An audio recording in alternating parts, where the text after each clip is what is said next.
हर साल 2 बार वो मौका आता है जब इंडिया टुडे समूह आपके सामने रखता है एक सर्वे जिसका नाम होता है मूड ऑफ द नेशन, कि अगर आज चुनाव हो जाए तो कौन सी पार्टी कितनी आगे और कितनी पीछे नजर आएगी, किस व्यक्ति को लोग देश के प्रधानमंत्री के रूप में सबसे ज़्यादा स्वीकार करते हैं या देखना चाहते हैं, जो दूसरे नंबर पर हैं वो कितने दूर हैं, राज्यों में जो मुख्यमंत्री हैं वो वहाँ पे कैसा परफॉर्म कर रहे हैं। लोगों की राय, लोगों की नब्ज पकड़ने का एक प्रयास रहता है। इस बार का मूड ऑफ द नेशन सर्वे हमारे सामने है इंडिया टुडे और सी वोटर के हवाले से, और उसके जो इंसाइट्स हैं उस पर बात करने के लिए हमारे साथ 3 मेहमान हैं। पहले मेहमान हमारे यशवंत देशमुख सर हैं जो स्टूडियो में ज्वाइन कर रहे हैं। आप संस्थापक हैं सी वोटर के, वो एजेंसी जिन्होंने ये सर्वे कंपाइल किया है इंडिया टुडे समूह के लिए। बहुत बहुत स्वागत है सर आपका। आप विदेश से आए हैं खास इन रिकॉर्डिंग्स के लिए, इन कुछ रिकॉर्डिंग्स के लिए, उसके लिए अतिरिक्त धन्यवाद। दूसरे मेहमान हमारे Rajdeep Sardesai, consulting editor India today television के, बहुत बहुत स्वागत है सर आपका भी। और तीसरे मेहमान Rahul Srivastava, director news just news के। पहले मैं आना चाहता हूँ राजदीप सर आपके पास में। आपने कुछ प्रोग्राम्स को अब होस्ट भी कर लिया है, MOTN के जो इंसाइट्स आए हैं। प्रोजेक्टेड सीट शेयर बीजेपी को थोड़ा उसमें फ़ायदा तो नज़र आ रहा है, अब 244 सीटों पर वो नज़र आते हैं, कांग्रेस 106 सीटों पर नज़र आती है, अन्य 193, और एनडीए का जो नंबर है 299 पे जाता नज़र आ रहा है अगर अभी चुनाव होते हैं, और इंडिया अलायंस 233 पर, अन्य 11 पे। हम ये देख रहे हैं कि दोनों गठबंधनों के प्रदर्शन में एक माइनर आपको फ्लिप दिख रहा है, थोड़ा थोड़ा ऊपर आ रहे हैं, लेकिन भारतीय जनता पार्टी शायद बहुत खुश नहीं होगी इस सर्वे के जो रिजल्ट्स आए हैं उससे। आपको क्या लगता है? देखिए निखिल भाई, ये सर्वे ये दिखाता है कि 2024 जून में जो आम चुनाव के नतीजे निकले, जिससे काफी लोग आश्चर्यजनक हुए, वो कोई एक वन ऑफ नहीं था यानी ये कोई एक बार एक घटना होती है जिसमें बीजेपी थोड़ा कम हो जाती है और विपक्ष ऊपर आ जाता है। ये कोई एक्सीडेंट नहीं था, एक ट्रेंड नजर आता है इस पोल में, जिसमें बीजेपी अभी भी पार्टी नंबर 1 है, नरेंद्र मोदी जी अभी भी नेता नंबर 1 है, लेकिन विपक्ष निखिल, जिसको एक तरह से लोग राइट ऑफ कर रहे थे कि विपक्ष तो खत्म हो गया है, खासकर कि कांग्रेस तो बिल्कुल खत्म हो गई है, कांग्रेस ना खत्म हुई है, विपक्ष धीरे धीरे मजबूत हो रहा है। सरकार जरूर मोदी जी की बनी है, मोदी जी नेता नंबर 1 है, इन विपक्ष उभर कर आ रही है, और एक तरह से एक मजबूत विपक्ष जो हमने आम चुनाव में देखा वो मूड ऑफ द नेशन में भी दिखाई दे रहा है कि नरेंद्र मोदी जी प्रधानमंत्री बनते हैं और एक तरह से कंटिन्यूटी है, यानी लोगों ने चुना है कि मोदी जी प्रधानमंत्री बने और तीसरी बार बने, लेकिन इसके साथ ही लोगों ने यह भी कहा है कि हमें इस देश में एक मजबूत विपक्ष चाहिए। और इसके साथ साथ जब आप राहुल गांधी के भी नंबर देखते हैं जो धीरे धीरे ऊपर आ रहे हैं, और मोदी जी की भी लोकप्रियता के जो नंबर धीरे नीचे आ गए, 49% मोदी और राहुल गांधी 24%, इससे एक बात साफ है कि राहुल गांधी एक तरह से विपक्ष के चैलेंजर नंबर 1 बन गए हैं, ये इसमें कोई दो राय नहीं है। और कांग्रेस जो 2019 में 53 सीट थी, उसके पहले 40-42 सीटों तक सीमित हुई थी लोकसभा में, वो 99 जो सीट आए हैं उससे बढ़कर 106 तक आ रही है। इसका मतलब ये नहीं है कि कांग्रेस सत्ता में आ रही है। देखिए, ये मूड ऑफ द नेशन साफ दिखाता, और यशवंत जी ने बड़ी अच्छी तरह से दिखाया इसमें कि इससे ये नहीं है कि कांग्रेस उभर कर पार्टी नंबर 1 या पावर सत्ता की पार्टी बन रही है, लेकिन जरूर मजबूत विपक्ष बन रहा है। और साथ में जब आप इस पर और हम बात करेंगे कि जब आम जो विधानसभा के चुनाव आने वाले हैं, उसमें भी 2 जो बड़े राज्य है, हरियाणा और महाराष्ट्र खासकर की, वहां भी इस समय यशवंत के पोल के मुताबिक विपक्ष सरकार के आगे है। यानी कहीं ना कहीं जो हमने पिछले 10 सालों में वन वे ट्रैफिक देखा था, आप मूड ऑफ द नेशन देखते तो ज्यादातर वन वे ट्रैफिक था, विपक्ष बहुत पीछे थी और बीजेपी बहुत आगे थी। वो जो गैप है वो धीरे धीरे कम होता नजर आ रहा है, और मुझे लगता है इस वजह से हम कह सकते हैं कि ये मूड ऑफ द नेशन पहली बार कई सालों के बाद, मैं कहूंगा अगस्त 2021 में मैंने पहली बार देखा था, कोविड के समय, कि मोदी जी की लोकप्रियता काफी कम हुई थी और भाजपा के सामने चुनौती थी। उसके बाद आम चुनाव के बाद ये जो मूड ऑफ द नेशन ये दिखाता है कि ये कोई वन ऑफ नहीं था, लेकिन वाकई जनता जो है कई मुद्दों को लेकर नाखुश है और एक मजबूत विपक्ष को एक तरह से विकल्प की तरह से पहली बार इतने सालों के बाद हम देख रहे हैं मूड ऑफ द नेशन एक मजबूत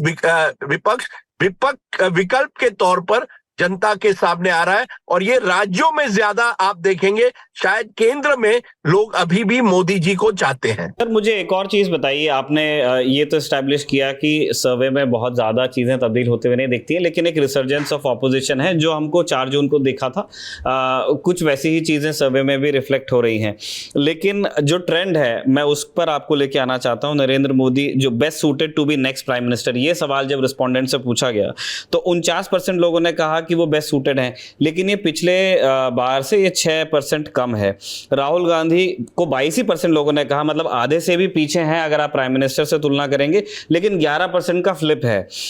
वोट शेयर में आप आ जाइए, एनडीए का वोट शेयर 1% घटता हुआ नजर आ रहा है 44 पे।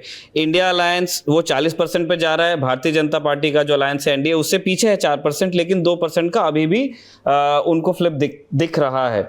मैं ये जानना चाहता हूं कि 4 जून से लेकर के अभी तक के काफी वक्त हो गया है, काफी मौके सरकार के पास में रहे हैं, 2 सेशन हो गए हैं पार्लियामेंट के, उनके पास अभी भी गठबंधन में ही सही लेकिन एक स्टेबल गवर्नमेंट है। ये जो स्लाइड हमने 4 जून से अभी तक के हम देख रहे हैं उसको अरेस्ट क्यों नहीं कर पा रही है? क्योंकि आई एम श्योर इस पैनल पे जो तीनों हमारे मेहमान हैं वो इस चीज को लेकर तो अग्री करेंगे कि नरेंद्र मोदी एक सीरियस पॉलिटिशियन है, उनके जो ट्रस्टेड लेफ्टिनेंट्स हैं वो भी सीरियस पॉलिटिशियंस हैं, और बीजेपी एक अलाइव पार्टी मानी जाती है। जो ग्राउंड रियलिटीज होती है उनको वो लगातार देखते हैं और उस हिसाब से वो अपने निर्णयों में तब्दीली भी लाते हैं। उनका कान जमीन के सबसे करीब है तमाम जितने पॉलिटिकल आउटफिट्स आज हिंदुस्तान में, बावजूद इसके हम देख रहे हैं कि वो स्लाइड अरेस्ट नहीं हो पा रहा है। आपके हिसाब से राजदीप सर क्या रीजंस हैं? देखिए निखिल जी, पहले ये देखिए, ये पोल किया गया, यशवंत इस बात को दोहराएंगे कि ये पोल जुलाई अगस्त के महीने में हुआ है, यानी चुनाव होते हैं अप्रैल मई और चुनाव नतीजे जून के महीने में आते हैं। यशवंत जी जुलाई अगस्त में अपना पोल करते हैं, यानी अगर आप देखें कि इतना समय भी नहीं गुजरा है ना, जनता जो है 100 दिन भी नहीं हुए हैं, नरेंद्र मोदी जी की जो सरकार बनी है उसके 100 दिन भी नहीं हुए। अगर ट्रांसफॉर्मेशन भी होना है वो तुरंत नहीं होगा। अगर यही नंबर जनवरी 2025 में रहते हैं, जब तक महाराष्ट्र के चुनाव होंगे, हरियाणा के चुनाव होंगे, तब हम कह सकते हैं जो आपने अभी बात की, बीजेपी ये जो उनका जो स्लाइड है उसे कम क्यों नहीं कर पाई है, बाउंस बैक क्यों नहीं कर पाई है। इस समय मैं कहूंगा कि एक तरह से एक स्टेबिलिटी आ गई है। मैं इस पूरे प्रक्रिया को एक इंटरवल मानता हूं। इंटरवल में क्या होता है, आप जाते हैं बाहर सिनेमा हॉल के, थोड़ा पॉपकॉर्न खाते हैं, थोड़ा कोक पीते हैं, लेकिन पिक्चर अभी बाकी है मेरे दोस्त, क्योंकि जो हमने 2024 के चुनाव में देखा वो एक तरह से देश की विविधता, अलग राज्यों में अलग अलग नतीजे निकले। अब आप 50-60 दिन में उसको बदल तो नहीं सकते। आप देखेंगे पिछले 50-60 दिनों में एक तो फर्क आया है कि मोदी जी की अब जो सरकार है, आप देख रहे हैं ज्यादातर कोलिशन सरकार है। जब लैटरल एंट्री का एक नोटिफिकेशन आता है 24 घंटे में उसे रोल बैक किया जाता है, इंडेक्सेशन को बदला जाता है, वक्फ बोर्ड के बिल को पार्लियामेंट के ज्वाइंट कमेटी के सामने रखा जाता है, ब्रॉडकास्ट सर्विस बिल को वापस किया जाता है, यानी जमीन पर जरूर बदलाव हो रहा है। ये हम नहीं कह सकते। आज ही खबर आ रही है निखिल कि 10 साल के बाद पहली बार Narendra Modi ji government union employees से मिलेंगे, शायद ओल्ड पेंशन स्कीम पर बात हो। तो ये कहना कि सरकार को इन नतीजों के बाद कोई सबक नहीं सीखा, ये गलत होगा। लेकिन जनता में जो एक तरह से या तो एंटी मोदी आप कहिए या प्रो मोदी, वो एक स्टेबिलिटी आ गई। जो मोदी जी के साथ है वो मोदी जी के साथ है। इसी पोल में दिखा गया है बीजेपी का वोट शेयर जो का त्यो है 38%, जो 37% से 38% पर है, और कांग्रेस का वोट जरूर बढ़ा है क्योंकि रीजनल पार्टीज का वोट कम हुआ है। तो मैं ये नहीं मानता कि बीजेपी इस समय बिल्कुल नाकाम रही है अपने स्लाइड को कम करने के लिए। ये हम कह सकते हैं जनवरी 2025 में अगर यही आंकड़े रहे या कांग्रेस और बढ़ती गई। सवाल ये है कि ब्रांड मोदी जो बहुत बड़ा ब्रांड था, जिसे मैं कहता था Amitabh Bachchan, of politics number 1 to 10 जो 70 के दशक में देखा गया था, 80 के दशक आते आते वो ब्रांड या तो प्लेटो हो गया या थोड़ा कम हुआ। क्या यही मोदी जी के साथ होगा, या क्या राहुल गांधी एक तरह से शाहरुख खान की तरह will he become the new challenger? ये भी अभी तक कहना हम 100% ये नहीं कह सकते कि Rahul Gandhi will today become more than Modi. हम ये कह सकते हैं he is now a competitor. वो एक तरह से आप कंपेटिटर, चैलेंजर जो भी कहिए, लेकिन ये पोल ये नहीं दिखा था कि पूरी तरह से Rahul Gandhi is still about what 27% behind Modi. Modi is 49%, Rahul Gandhi is 22%। तो हमें थोड़ा एक पर्सपेक्टिव रखना पड़ेगा। Rahul Gandhi has emerged as a challenger, but he's still not the leading brand. That remains Prime Minister Modi. Problem for BJP, Nikhil, is not Modi versus Rahul. It is what is happening in states. आप राज्यों की तरफ देखिए, महाराष्ट्र जैसे राज्य में जहां पिछले 10 सालों से बीजेपी पार्टी नंबर 1 रही है, इस पोल के यशवंत के पोल के नतीजे दिखाते हैं अब नंबर 1 पार्टी महाराष्ट्र में कांग्रेस बन गई है, उनके पोल के मुताबिक मूड ऑफ द नेशन जो लोकसभा में भी दिखाई गया। हरियाणा देखिए, वहां इतना बड़ा एंटी इनकम्बेंसी है वहां की बीजेपी सरकार के खिलाफ, जिसका फायदा कांग्रेस को हो रहा है। यानी क्या हो रहा है, शुरुआत कहां से हो रही है? राज्यों से। राज्य जहां बीजेपी डोमिनेंट थी, हरियाणा में 2 बार सरकार बनी, महाराष्ट्र में लगातार 10 साल से नंबर 1 पार्टी थी, वहां एक बार फिर कांग्रेस उभर कर आ रही है। मुझे लगता है more than Modi versus Rahul, significance of this poll is जो स्टेट इलेक्शंस में हो रहा है या जो ट्रेंड्स नजर आ रहे हैं, अगर ये ट्रेंड्स कंफर्म हो जाए, जब नतीजे निकलेंगे अक्टूबर नवंबर में, तब मुझे लगता है हम ये कह सकते हैं कि एक बिल्कुल हवा बदलने लगी है। इस समय मैं ये नहीं कह सकता कि पूरी तरह से हवा बदल रही है। हाँ, कुछ एक तरह से कंपटीशन, एक स्पर्धा हमारे पॉलिटिक्स में एक बार फिर पूरी तरह से नजर आ रही है। आपने महाराष्ट्र का जिक्र कर दिया था, तो इसलिए एक छोटा कमेंट हम महाराष्ट्र पे भी लेना चाहते हैं। 2 मराठी लोग हमारे पैनल पे हैं, 3 लेकिन गेस्ट्स में 2। मैं जानना चाहता हूं कि MOTN आपने देखा है, उसमें पार्टी नंबर 1 दिखती है कांग्रेस, सबसे बड़ी पार्टी है। उस फायदा बीजेपी को भी 2 सीट का उसमें दिखाया, लेकिन ज्यादा फायदा कांग्रेस को है और वो गैप भी बड़ा है। लेकिन उसमें पॉपुलैरिटी वाइज उसमें भी नरेंद्र मोदी को आगे दिखाया। तो इस चीज को हम समझे कैसे? हम यशवंत सर से पूछेंगे क्योंकि कंपाइल भी उन्होंने किया है, इसको रीड कैसे किया जाए? क्या महाराष्ट्र में ये सेंटिमेंट है कि जो सेंट्रल लीडरशिप है उस पर भरोसा कायम है, लेकिन लोगों की नाराजगी स्टेट लीडरशिप को लेकर है, या फिर किसी दूसरे तरीके से इसे रीड किया जाए? देखिए निखिल, ये बड़ा इंटरेस्टिंग सवाल है और मैं इसका थोड़ा इस तरह से जवाब दूंगा। 2014 और 19 में जब मोदी जी पहली बार प्रधानमंत्री बनते, जितने भी राज्य के चुनाव हुए, कई ऐसे राज्य थे जैसे महाराष्ट्र जहां भाजपा की कभी सरकार नहीं, यानी मुख्यमंत्री नहीं बना था, लेकिन मोदी जी के दम पर भाजपा उभर कर आई। यानी Modi ji gave the BJP a positive effect. 5% कहीं, 10% कहीं, 12%। आप लगातार चुनाव देखिए, महाराष्ट्र का देखिए, झारखंड का देखिए, हरियाणा का देखिए, उत्तर प्रदेश 2017 देखिए, जहां भी मोदी जी टिकट पर एक तरह से, वहां हमने डबल इंजन एक तरह से देखा। 2019 के बाद क्या होता है? वही राज्य जहां बीजेपी केंद्र इलेक्शंस में, लोकसभा इलेक्शंस में बिल्कुल स्वीप करती है, जैसे हरियाणा, वहां जैसे विधानसभा आती है बीजेपी का एक तरह से ग्राफ कम होता है। झारखंड लीजिए, अन्य राज्यों में देखिए एक 10-12% का डिफरेंस होता है बिटवीन लोकसभा और विधानसभा।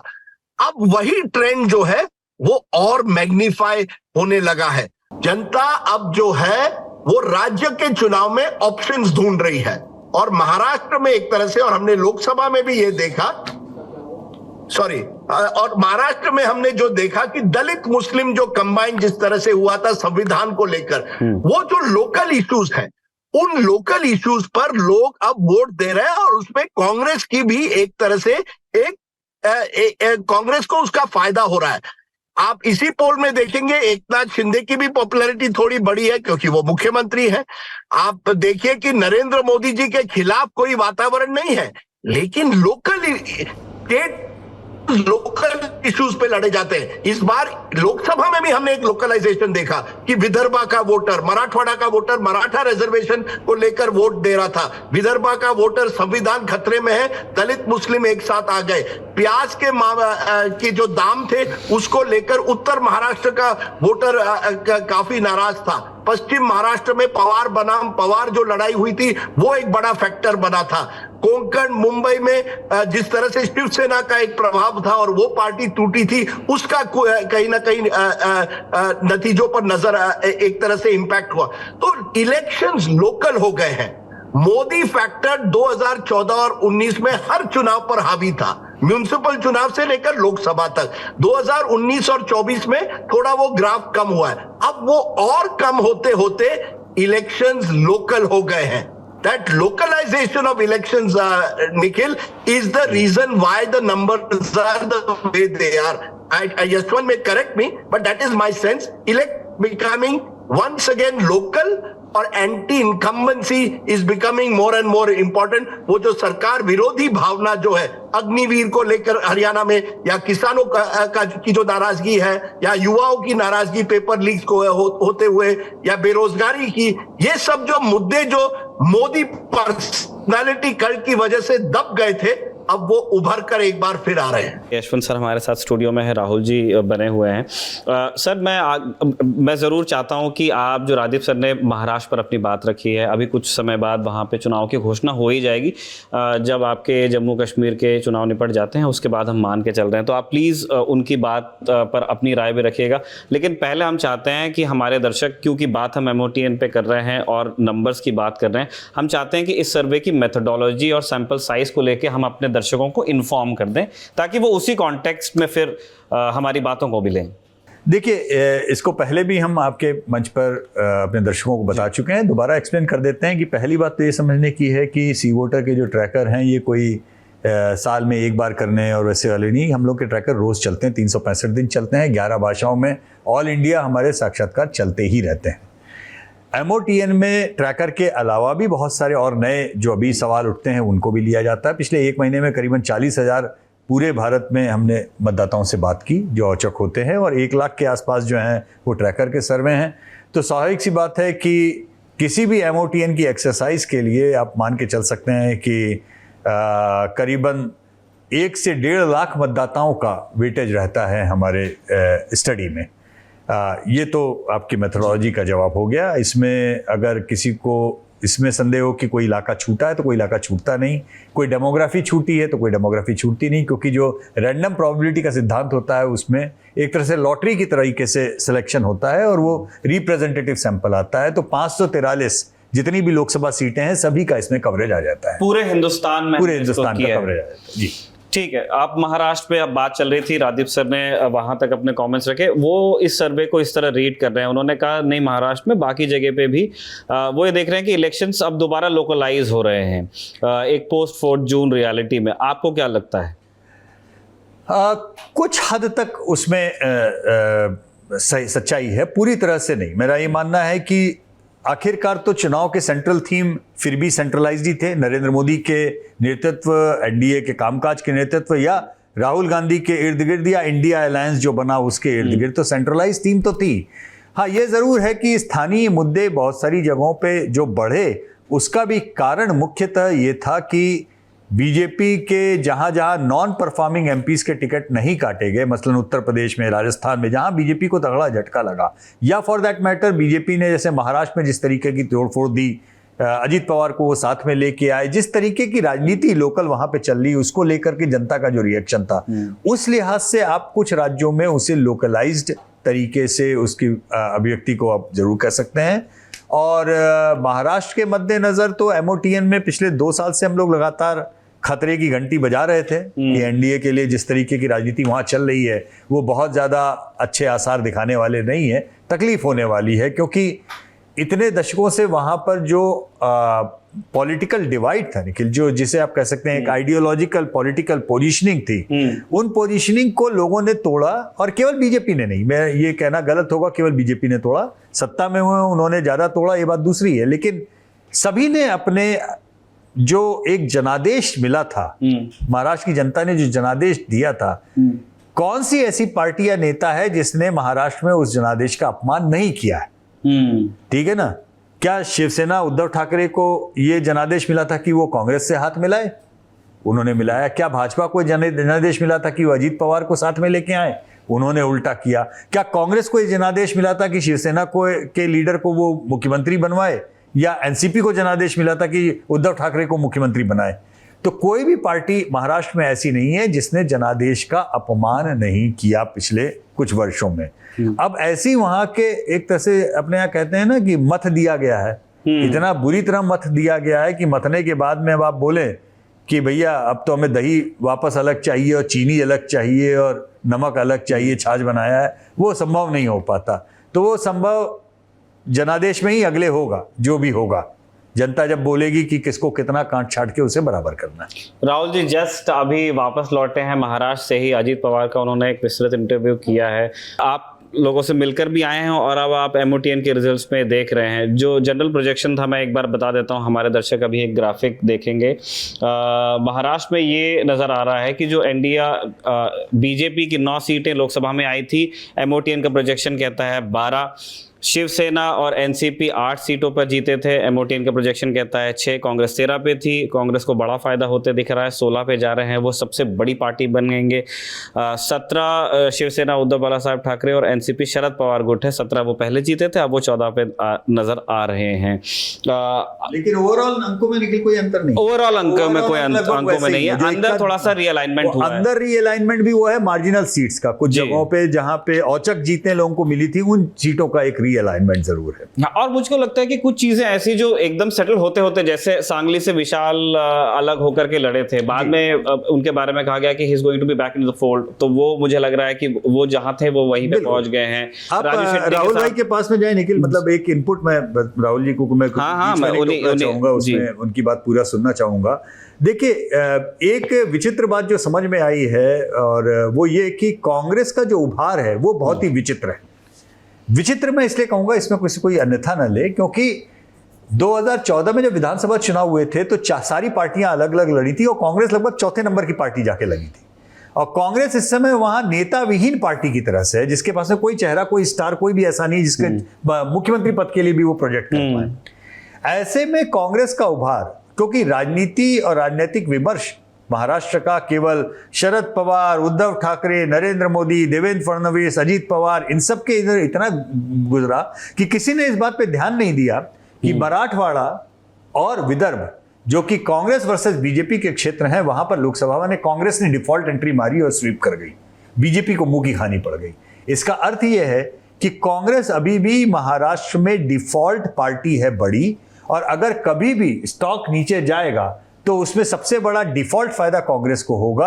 हम कितनी भी चर्चा शरद पवार के महारथी होने की या उद्धव ठाकरे के सहानुभूति की कर लें, लेकिन खुदा ना खास्ता अगर कांग्रेस के नंबर सबसे ज्यादा आ गए तो मुख्यमंत्री अगला कांग्रेस से आएगा। ये एक बहुत विचित्र सी स्थिति बन रही है, क्योंकि इस विचित्र सी स्थिति में जो पूर्वानुमान के हिसाब से इतना है, पूरी संभावना है कि महाराष्ट्र में बीजेपी वोटों के लिहाज से नंबर 1 पार्टी बन जाए, लेकिन इस बात की संभावना भी आज मैं इनकार नहीं कर सकता कि सीटों के लिहाज से विधानसभा चुनाव में कांग्रेस महाराष्ट्र में नंबर 1 पार्टी बन जाए। पूछ लेते हैं, अभी सर आए हैं। राहुल जी। निखिल, पहले मैं ये नहीं, महाराष्ट्र का का इंटरेस्टिंग है, मगर इसका जो एक बिगर पिक्चर है ना MOTN का, वो कुछ पॉइंट्स मैं उस पे कहना चाहता था। Please sir, please. क्योंकि महाराष्ट्र जो है वो अनरिलेटेड नहीं है बिगर पिक्चर से।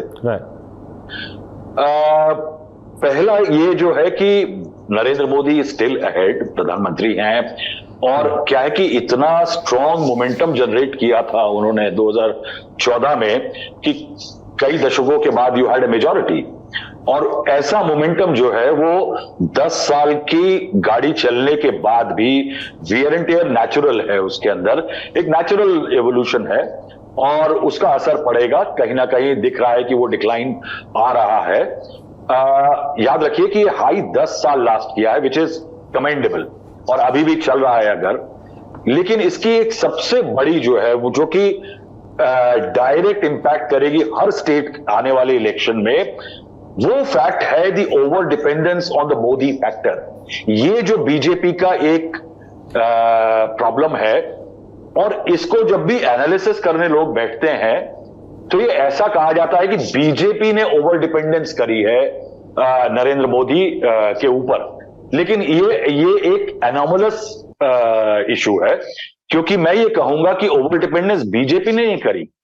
उस हाई से जो नरेंद्र मोदी जिससे उठ के आए थे, वहां से बीजेपी के टॉप ने ये नीचे परकुलेट करवाई है सिचुएशन, जहां ओवर डिपेंडेंस हो। ये ओवर डिपेंडेंस डिक्टेट की गई है डाउन द कार्डर। अब इसका अगर आप देखेंगे प्रॉब्लम क्या होता है कि जब ओवर डिपेंडेंस होता है टॉप डाउन पॉलिसी के रूप में, तो आपका जो कार्डर है नीचे, उसका जो रिएक्शन होता है वो एक तो थोड़ा शिथिल हो जाता है कि ऑलवेज लुक्स अप कि भाई अब मैं क्या करूं। वो एक ब्रॉड पिक्चर है। लेकिन मैं ये भी कहूंगा कि किसी भी एक बड़ी ब्रांड को सपोर्ट करने के लिए एक इंफ्रास्ट्रक्चर होता है ग्राउंड लेवल पे, और उस इंफ्रास्ट्रक्चर में अगर मैं देखूं तो एट वन टाइम जब 2014 में ये ब्रांड आई थी, तब उस टाइम पे यू हैड राजनाथ, जेटली, नितिन गडकरी, मुंडे साहब थे, राम सिंह थे, वसुंधरा, शिवराज, फडणवीस। आप ये स्टेट लेवल के रीजनल सैट्रैप्स देखिए बीजेपी के, ये एक नीचे से पुश देते थे। तो क्या है कि ये डबल थ्रस्ट जो मिलती थी वो बीजेपी को आगे ले गई। तब से सिचुएशन को अगर आप कंपेयर करें तो मुझे नाम बताइए बीजेपी के नेताओं के, जो कि एमओटीएन की सर्वे में दिख रहा है कि राजस्थान हुआ, अगर मैं राजस्थान से बाहर जाऊं तो शायद चीफ मिनिस्टर का नाम नहीं पता होगा। उसके बाद मध्य प्रदेश में देखिए, आपने बनाया, सोचा कि यादव वोट आएगा, लेकिन वो फैक्टर्स नहीं हुए। मध्य प्रदेश में इवेंचुअली चुनाव में आपका सबसे क्रिटिकल फैक्टर में शिवराज सिंह चौहान बन गए। राजस्थान में वसुंधरा का ना होना बन गया। उसके बाद आप अगर महाराष्ट्र में देखिए, जो महाराष्ट्र का हम पॉइंट कह रहे हैं कि देवेंद्र फडणवीस को, जिसको आपने ग्रूम किया, कल्टीवेट किया एक नेता के रूप में, आपने खुद उसका स्टेटस गिरा दिया, क्योंकि एक कोalition जुगाड़ की बनाने के लिए आपने अपने चीफ मिनिस्टर फेस को डिप्टी चीफ मिनिस्टर बना दिया। नाउ दैट रीब्रांडिंग, और जिसे कहेंगे डाउनग्रेडिंग ऑफ ए लीडर, वो कहीं मैनिफेस्ट होगी कि नहीं? ये पॉलिटिक्स है साहब, ये कोई बच्चों का खेल नहीं जहां पे कहा कि बेटा आज तू राम का रोल कर ले घर की रामलीला में, कि आज तू लक्ष्मण का रोल कर ले। ये वो नहीं है साहब, ये पॉलिटिक्स है। अब उसके बाद आप देखिए कि एक तो ये लीडर्स का इंफ्रास्ट्रक्चर, दूसरा उसके बाद अगर जो इश्यूज सॉलिड फ्यूल की तरह से प्रोपेल किए थे बीजेपी और नरेंद्र मोदी को, उसमें हिंदुत्व था, 2019 में नेशनलिज्म था, सोशल इंजीनियरिंग थी, और जुगाड़ और सेटिंग, पार्टी तोड़ ली, लोग तोड़ रहे, ये सब जो थे ये थे। आप इनमें से बताइए कि कौन सा एक इशू आज काम कर रहा है ऑन ग्राउंड। अगर आपके फ्यूल ही काम नहीं कर रहा आपका, तो आप डेफिनेटली कमजोर करेंगे।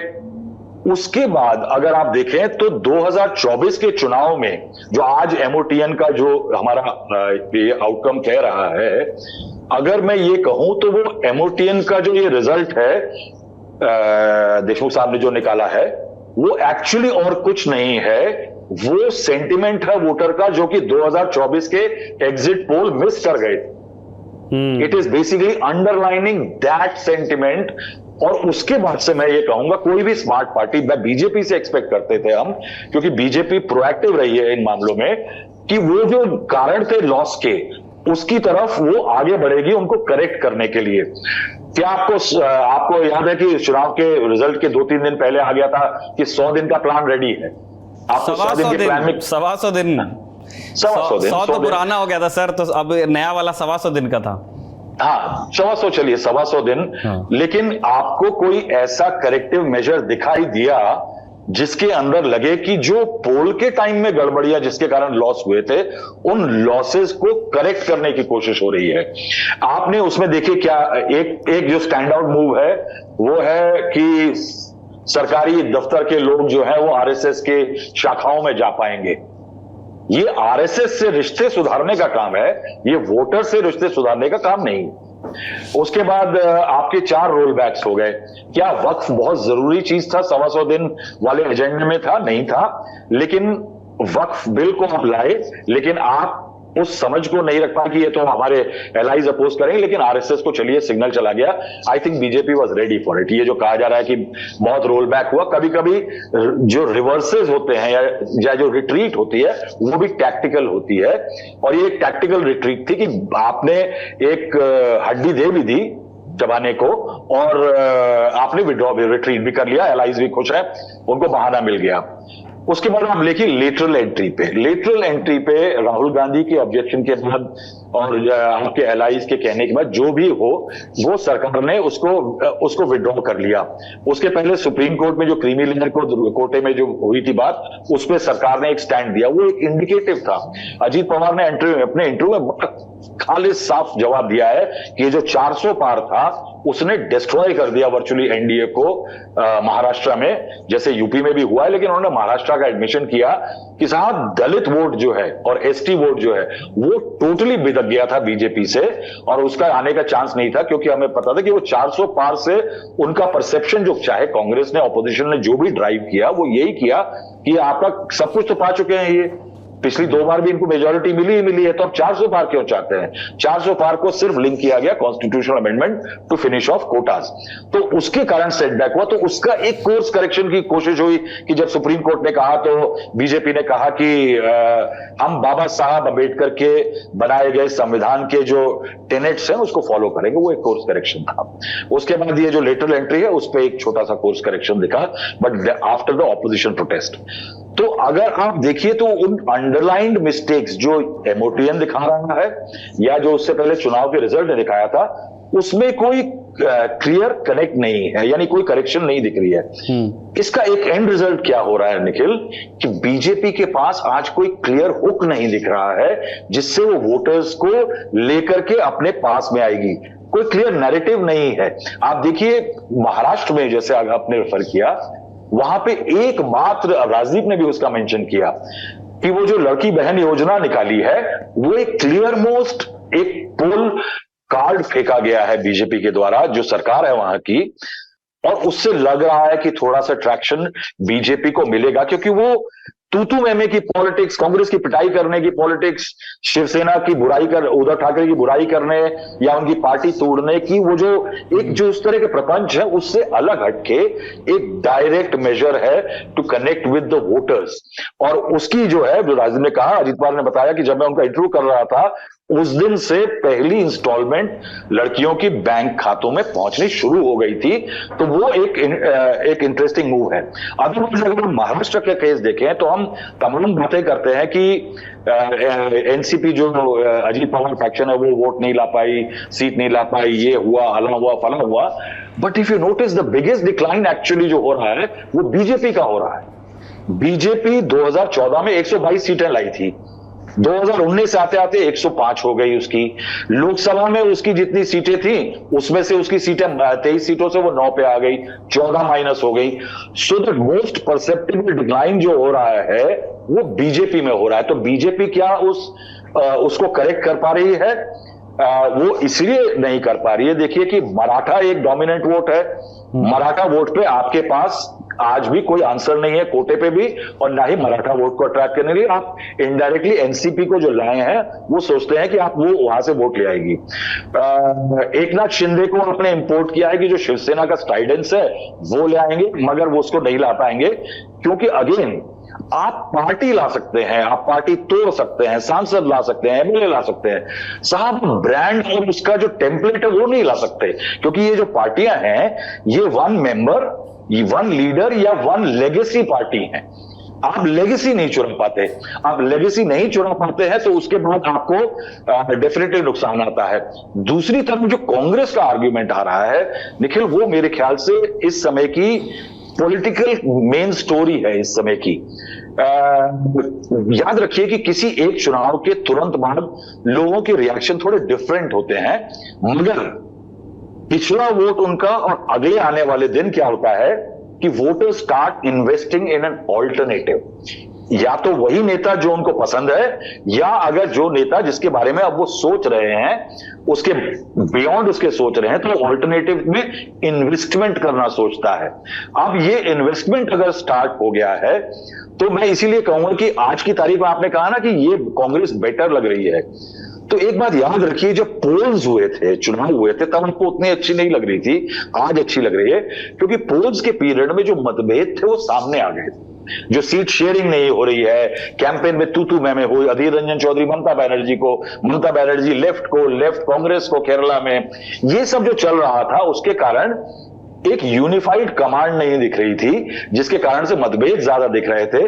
तो that is why the narrative for the opposition, और उसके लिए जो उसकी पॉपुलैरिटी थी वो कम थी। मगर चुनाव खत्म होने के बाद क्या होता है कि संसद का सत्र होता है, सड़क पे प्रोटेस्ट होते हैं, विरोध होता है मुद्दों पे नेता का, तो क्या होता है कि उसमें ये लोग यूनाइट हो गए हैं। जब वो यूनाइट हो गए हैं, since the day the results were announced, उस दिन से ऑपोजिशन का narrative is looking much better, and that is why this democratic survey will also reflect it. मगर उसमें कैच ये है कि कांग्रेस इस ऑपोजिशन नैरेटिव में, आप देखिए राहुल गांधी, सारे पॉपुलैरिटी रेटिंग देखिए, तो जो हम देख रहे हैं राहुल गांधी की रेटिंग में इजाफा हुआ है, वो इजाफा सिर्फ मोदी के डिक्लाइन पे नहीं हुआ है, मोदी के डिक्लाइन भी है, लेकिन ऑपोजिशन के नेताओं की जो पॉपुलैरिटी थी वो भी मेरे ख्याल से जरूर कम हुई होगी, because at one time Mamata Banerjee of the world were ruling very high. अगर राहुल गांधी हायर दिख रहे हैं क्योंकि वो विपक्ष के नेताओं के भी ऊपर निकल करके उभर करके सामने आ गए हैं। दूसरा एक फिनोमेना जो दिख रहा है, दैट द पीपल, चाहे जितने भी रीजनल पार्टी आ जाए, इस देश में ज्यादातर ऑपोजिशन पार्टीज जो हैं ऐसी हैं, या तो वो कांग्रेस का वोट खा करके आई हैं या कांग्रेस से टूट करके आई हैं। तो ममता बनर्जी उस कैटेगरी में आती हैं, समाजवादी पार्टी, बीएसपी और ये तमाम पार्टियां जो हैं, ये कांग्रेस के विरोध की जन्मी पार्टियां हैं। ये पार्टियों ने एक समय पे कांग्रेस को बेरी किया था, दबाया था, और तब ये उभरी थी। अब आज की तारीख में क्या हो रहा है कि कांग्रेस जो है वो इन्हीं पार्टी के सिस्टम से जीत करके अपने को एक रिकवरी साइकिल में डाल रही है, और उस रिकवरी साइकिल में डालना जो है वो कांग्रेस की बढ़ती पॉपुलैरिटी है, क्योंकि लोग एक नेशनल ऑल्टरनेटिव जरूर चूज करेंगे। जैसे यशवंत जी ने कहा कि महाराष्ट्र में Congress is definitely a force, और वो है, और वही देश भर में भी कांग्रेस एक फोर्स है। और इस कारण से कांग्रेस की बढ़ती पॉपुलैरिटी में यहाँ पे एक वार्निंग है ऑपोजिशन की पार्टीज के लिए कि आज जो अलायंस में कांग्रेस के साथ बैठे हैं, राहुल गांधी और कांग्रेस की बढ़ती popularity as more and more people invest in the Congress and Rahul Gandhi उस एज एन ऑल्टरनेटिव, यहां पे एक स्टोरी निकलेगी आने वाले दिनों में, जहां पे Rahul Congress party will and Rahul will become a threat regional parties के लिए भी और रीजनल पार्टी के नेताओं के लिए। राहुल गांधी अनअबैशेडली कास्ट पे आ गए हैं। अब कास्ट का गेम यहां बहुत इंटरेस्टिंग है। एक तो बीजेपी के लिए कास्ट को मैनेज करना ये एक मुश्किल काम है। बीजेपी हमेशा चाहती है कि एक कम्युनल लहर चले, मंदिर चले कि मंडल को दबा दें और एक कास्ट मोनोलिथ बन जाए पूरा, जो कि बीजेपी के फेवर में हो। उसके लिए उसको हिंदुत्व चाहिए। लेकिन जैसे ही कास्ट ज्यादा प्ले बढ़ जाती है, बीजेपी की हालत टाइट हो जाती है। लेकिन याद रखिए, अगर राहुल गांधी ने कास्ट को मेन मुद्दा बना लिया है, तो अखिलेश यादव क्या करेंगे, लालू यादव क्या करेंगे, आपके जो बाकी रीजनल लीडर मायावती क्या करेंगी। If Rahul Gandhi, national party Rahul Gandhi जैसे कास्ट के मेन प्लेयर भाषा बोल रहे हैं, तो ये बाकी रीजनल प्लेयर्स जो इसी पॉलिटिक्स को करते थे, ये लोग कहां जाएंगे। तो ये कुछ वार्निंग इसमें जो है ये रीजनल पार्टीज के लिए है, और देखना ये होगा कि कांग्रेस का राइज जो है वो किसकी कॉस्ट पर आ रहा है। कांग्रेस ने हालांकि एक चीज इंटरेस्टिंग की है कि उसने एक सेंस ऑफ सैक्रिफाइस लास्ट चुनाव में दिखाई थी। 100 सीटें कम लड़ी थी। मैंने 2019 में एक बार ये कहा था राजदीप को एक प्रोग्राम में कि कांग्रेस को मोदी को हराने के लिए तय करना होगा कि उसका एजेंडा क्या है, राहुल गांधी को पीएम बनाना या मोदी को हराना। आई थिंक कांग्रेस ने अपना रास्ता इस समय पे चुन लिया है। कांग्रेस ज्यादा स्टेट जीत रही है, अलायंसेस बेटर हो, देखिए नेशनल कॉन्फ्रेंस से अलाइ हो गया। लेकिन बीजेपी ने आपने देखिए कि कुछ सालों में, 10 सालों में विपक्षी नेताओं के खिलाफ केसेस कर करके, उनको गाली दे दे करके ऐसी हालत कर ली है कि कुछ लोग परमानेंट राइवल्स हो गए हैं, जिनसे अब अलायंस हो ही नहीं सकता। आप इसमें देखिए उद्धव ठाकरे से, फारूक अब्दुल्ला से, जाट्स से, even a caste has become कि हमने हरियाणा की पॉलिटिक्स करने में जाटों को साइडलाइन करना है, तो अब उन्होंने जाट्स को एक वर्चुअल एनिमी सेक्टर में डाल दिया है। तो यहां पे आता है महाराष्ट्र, जो आपका मेन सवाल था। इसमें मैं कुछ पॉइंट ऐड करूंगा कि बीजेपी ने, मैंने जो पहले कहा कि ऑप्ट किया कि पार्टीज हाईजैक कर लें न्यूमेरिक नंबर गेम को ठीक करने के लिए, तो वो तो उसने कर लिया। लेकिन साहब ये हुआ कि वो जो टेम्पलेट था, जो ब्रांड थी उन लोगों की, फैमिलीज की, वो वहीं रह गई। दूसरा मैंने पाया कि Maharashtra is an a great flux, क्योंकि वहां सब कुछ बदल गया है साहब ग्राउंड पे इस असेंबली इलेक्शन में। आप देखिए बीजेपी के पास नए एलआई हैं, सॉफ्टवेयर एलआई हैं जो कि हार्ड हिंदुत्व नहीं करते, एनसीपी जैसे, जिसमें आप देखिए कि अजीत पवार को कभी आपने कास्ट या कम्युनिटी में खेलते ही नहीं देखा होगा। वो वक्फ बिल पे मेरे को उन्होंने बात करते हुए बोला साहब कि मैं तो साहब इसको बिल को स्टडी करूंगा। एनसीपी चेंज हो चुकी है अजीत पवार शरद पवार के मामले में, शिवसेना बदल चुकी है उद्धव ठाकरे एकनाथ शिंदे के में आने में। लीडरशिप का इशू है कि ना फडणवीस नेता है, ना एकनाथ नेता है, ना अजीत नेता है, ना शरद नेता है, ना सुप्रिया नेता है, ना उद्धव क्लियर नेता है। There is no clear leader. तो महाराष्ट्र का इलेक्शन जो है इस टाइम पे उसका वोटर जो है, मैं लिटरली मैं 3 शहर गया हूं, तीनों शहरों में वोटर को पता नहीं हिंदुत्व का स्टेटस क्या है। अब तो शिवसेना दूसरी भाषा बोलती है साहब, जब वो कांग्रेस की भाषा बोल रही है शिवसेना, तो वो जो शिवसेना का बेस तो वो सिर्फ हिंदू बेस नहीं था निखिल जी, वो भी बेस था जिसको शिवसेना के कार्यकर्ता ले जाकर के लड़कों की फैक्ट्रियों में नौकरी लगवाते थे और उनको मेंबर बनवाते थे। Even that voter is searching कि साहब मैं किस डायरेक्शन में जाऊंगा। आई थिंक अगले 3-4 वीक्स जो है वो बहुत क्रिटिकल होंगे महाराष्ट्र में किसी भी पॉलिटिकल डायरेक्शन को लाने के लिए। शुक्रिया सर, आपने काफी विस्तार से महाराष्ट्र की पॉलिटिक्स पर अपनी राय रखी है।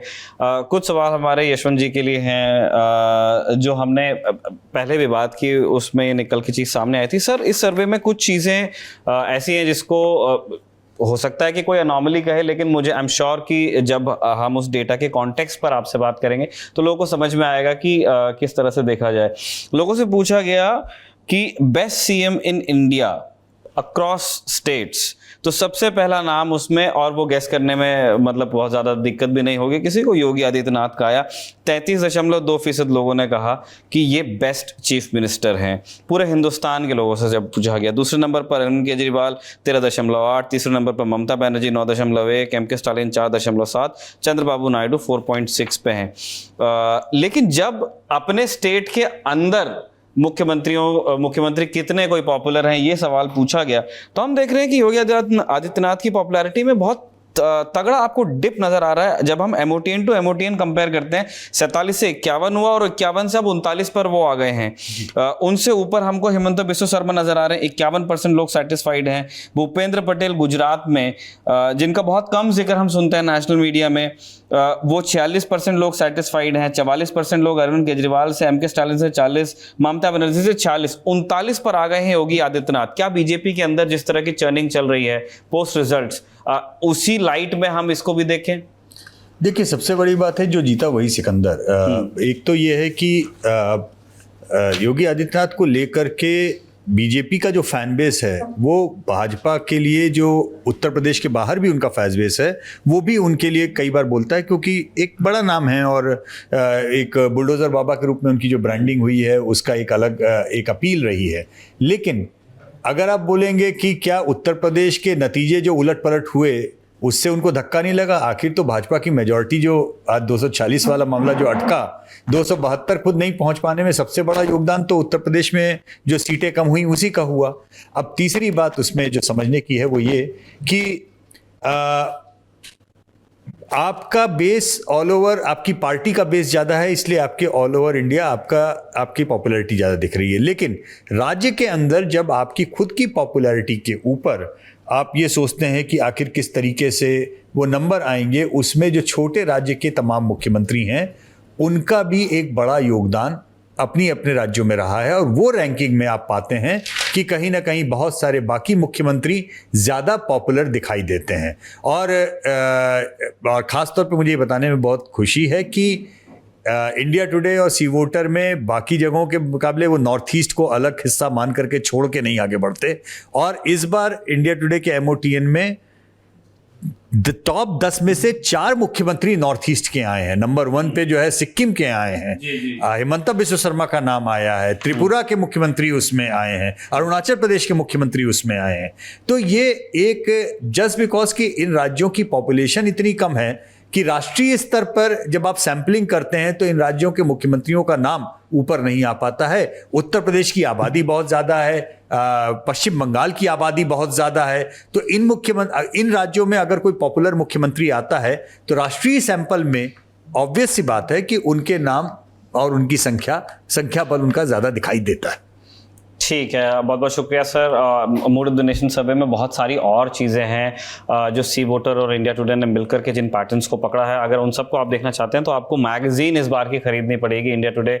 आप अंग्रेजी पढ़ सकते हैं तो आप अंग्रेजी खरीदिए, हिंदी पढ़ते हैं तो हिंदी। तो उसमें जितनी चीज़ें यशवंत जी बता रहे हैं वो सारी की सारी आपको देखने मिलेगी। अब मैं राहुल जी के पास आना चाहता हूँ। सर, आपने सुना यशवंत जी बता रहे थे कि ये जो पॉपुलैरिटी के नंबर्स आए हैं, चाहे डिप है, योगी अभी भी एक ओवरवेलमिंग पॉपुलैरिटी उनकी नज़र तो आ रही है। और पिछले दिनों हम उत्तर प्रदेश से वो सारी खबरें भी सुन रहे थे कि लोग दिल्ली आ रहे हैं, फाइल्स लेके आ रहे हैं, डॉजियर दिए जा रहे हैं, लेकिन बाद में हुआ कुछ नहीं। अभी भी योगी ही उत्तर प्रदेश के मुख्यमंत्री हैं, चाहे उनकी पॉपुलैरिटी में एक थोड़ा सा डिप किसी सर्वे में नजर आ जाए। आप कैसे देख रहे हैं इसको? आपका सी वोटर का जो आउटकम है वो मुझे बहुत इंटरेस्टिंग लगा था जी, in terms of who is more popular in terms of chief ministership, और वो इतना सटीक है उसके लिए, यानी टू डिफेंड इट पॉलिटिकली बड़ा आसान है। योगी आदित्यनाथ का कहता है कि Yogi chief minister best CM in India, तो 33.2%। उसके बाद केजरीवाल 13.8%। आप ये देखिए कि अपने राज्य की हदों के बाहर कोई ऐसे कौन से चीफ मिनिस्टर हैं जिनके पास एक वहां की अपील है। यानी आपने देखा कि बघेल साहब जब छत्तीसगढ़ के मुख्यमंत्री थे वो कैंपेन करने जाते थे, अशोक गहलोत जाते थे जी, मगर वो कैंपेन कम मैनेज करने ज्यादा जाते थे। वेरेज योगी को पॉपुलर डिमांड होती है कि आप हमें आइए। योगी जो है देश की सबसे बड़ी पार्टी के एक राज्य के मुख्यमंत्री हैं, लेकिन इस काउंट से तो मध्य प्रदेश के, राजस्थान के तमाम बीजेपी की जहां चीफ मिनिस्टर वो भी आ सकते थे इस लिस्ट में, वो नहीं आ रहे हैं। योगी आदित्यनाथ के पास एक सिंगुलर एडवांटेज है कि वो पूरे देश में पॉपुलर हैं अपने पॉलिटिकल ब्रांडिंग के कारण से। जिस तरह की वो पॉलिटिक्स चलाते हैं, बुलडोजर बाबा कहलाते हैं, और तमाम चीजें लॉ एंड ऑर्डर पे टफ हैं, इस मामले में वो आगे देखते हैं। नेचुरल है कि वो आगे देखते हैं, मगर ये ग्राउंड की रियलिटी है साहब। ये ग्राउंड की रियलिटी है कि कोई और चीफ मिनिस्टर जो है वो अपने राज्य की हदों से बाहर नहीं है। लेकिन इस देश का पहला चीफ मिनिस्टर किसी रीजनल पार्टी का, जिसकी पार्टी ने दूसरा राज्य जीता, वो है Arvind Kejriwal ji. Arvind Kejriwal became the first chief minister, first regional player इस देश का, जिसने एक राज्य से दूसरा राज्य जीता। समाजवादी पार्टी ने कोई दूसरा राज्य नहीं जीता, मायावती ने नहीं जीता, टीडीपी ने नहीं फुल मेजॉरिटी की गवर्नमेंट बनाई। हाँ, फुल मेजॉरिटी की गवर्नमेंट नहीं। उड़ीसा के नेता कभी नहीं आए, बंगाल कहीं नहीं आ पाया, कोशिश उन्होंने तमाम जगह की, मगर Arvind Kejriwal is the only leader जिसने एक राज्य, रीजनल पार्टी को दूसरे राज्य में एस्टैब्लिश किया एज ए गवर्नमेंट। तो नेचुरली सी वोटर का जो पोल है वो बिल्कुल इस मामले में सटीक है। Mamata Banerjee is the only one जिनको लगा कि गोवा में वो रीच कर सकती है। त्रिपुरा में टीएमसी की अच्छी पैठ है, तो टीएमसी जो है वो अपने राज्य की हदों से बाहर होकर के एक सर्टेन नीश क्रिएट करने में, सर्टेन बहुत ज्यादा नहीं, सक्सेसफुल रही है। इसलिए आई विल से कि वो ये जो सर्वे है ना 1 2 3 ग्रेडिंग, ये पॉलिटिकल मापदंड पे बिल्कुल सही बैठता है। सवाल कुछ गंभीर है, मतलब ये चिया सीड्स और किनोआ की बकैती क्या है? अजवाइन का पानी पीने से वजन सच में कम होता है? इंटरमिटेंट फास्टिंग फायदा है या इंसान भूखा बस रह जाता है? और क्या कलेजे में उठता हर दर्द यमराज से मिलवाता है? गूगल ये कब तक मेरे हर सिम्टम को कैंसर बताएगा? मामला संगीन है, कंफ्यूजन महीन है, तो यहाँ वहाँ भटक कर क्यों खुद को उलझाएं? एक्सपर्ट्स और डॉक्टर्स की सुनकर हर गुत्थी सुलझाएं। 29 अगस्त को सुबह 11 बजे से देखिए सेहत अड्डा। अगर आप भी बनना चाहते हैं सेहत अड्डा का हिस्सा तो डिस्क्रिप्शन पर दिए लिंक या वेबसाइट पर बने बैनर पर करिए क्लिक, और हाँ, रहिए सेहतमंद। Sensodyne K presents Sehat Adda, co-powered by USV, your reliable healthcare partner, and Dr. Basu Eye Hospital.